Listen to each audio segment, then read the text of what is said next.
اگر آپ چاہتے ہیں کہ آپ کے رزق میں برکت ہو، رزق میں فراوانی ہو اور آپ کے گھر میں رزق برسنے لگے، جو کوئی چاہتا ہے کہ رزق میں فراوانی ہو، رزق میں برکت ہو اور گھر میں رزق دروازے توڑ کر آئے، تو اسے چاہیے کہ سب سے پہلے اپنے اندر صدق پیدا کر لیں۔ صدق پیدا کرنے سے آپ بلاؤں سے بچ جائیں گے۔ اس کے بعد سورہ مزمل کی بیش بہا برکات فیوز ہیں، آپ چاہیں تو اس سے ہر قسم کا کام لے سکتے ہیں۔ میں نے خواجہ حسن بصری رحمۃ اللہ علیہ کے بارے میں سنا کہ انہوں نے فرمایا کہ مولا علی مشکل کشا نے 170 جنگیں سورہ مزمل کی برکت سے جیتی۔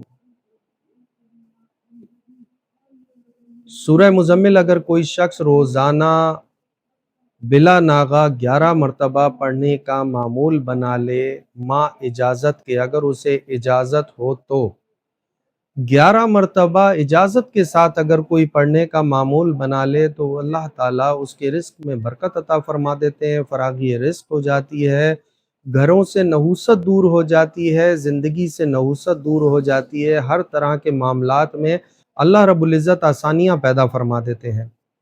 نمبر 2 یہ کہ سورہ مزمل پڑھنے والے کو جادو جنات سے اللہ تعالیٰ بالکل بالکل بالکل جو ہے وہ امان بخش دیتے ہیں۔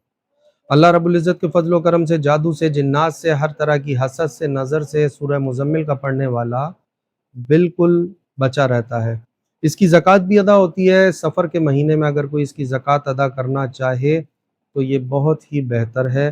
ادروائز کوئی بھی شخص اگر اس کو روزانہ معمول بنائے 11 مرتبہ صبح فجر کی نماز پڑھنے کا بما اجازت کے، ماں اجازت کے ساتھ ضروری ہے، اجازت کے بغیر نہ پڑھی جائے، ویسے آپ روزانہ 1 مرتبہ 2 مرتبہ پڑھ سکتے ہیں بغیر اجازت کے، لیکن اگر آپ تعداد کے ساتھ کسی چیز کو پڑھنا چاہیں تو اجازت ضرور درکار ہے۔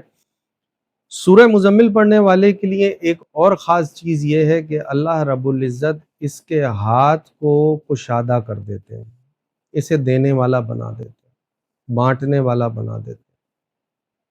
دوسری چیز یہ کہ ہماری مائیں بہنیں جو 11 مرتبہ سورہ مزمل نہیں پڑھ سکتی، ان کے لیے یہ ہے کہ وہ یا اللہ یا رزاق روزانہ اول آخر 14 مرتبہ درود ابراہیمی کے ساتھ 1100 مرتبہ یعنی 11 تسبیحاں پڑھنے کا اگر معمول بنا لیتی ہیں تو اللہ رب العزت ان کے شوہروں کے، ان کے بیٹوں کے، ان کے بھائیوں کے رزق میں برکت عطا فرما دیتے ہیں، رزق میں کشادگی پیدا فرما دیتے ہیں۔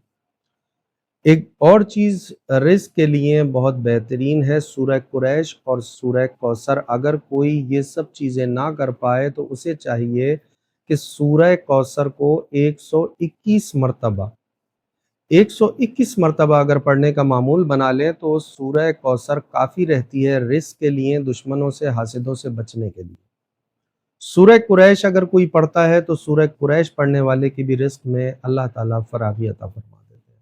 سورہ قریش پڑھنے والے کو حاسدین کی حسد سے اور ساحرین کے سحر سے بھی اللہ رب العزت بچاتے ہیں۔ اللہ تعالیٰ ہم کو عمل کی توفیق عطا فرمائے۔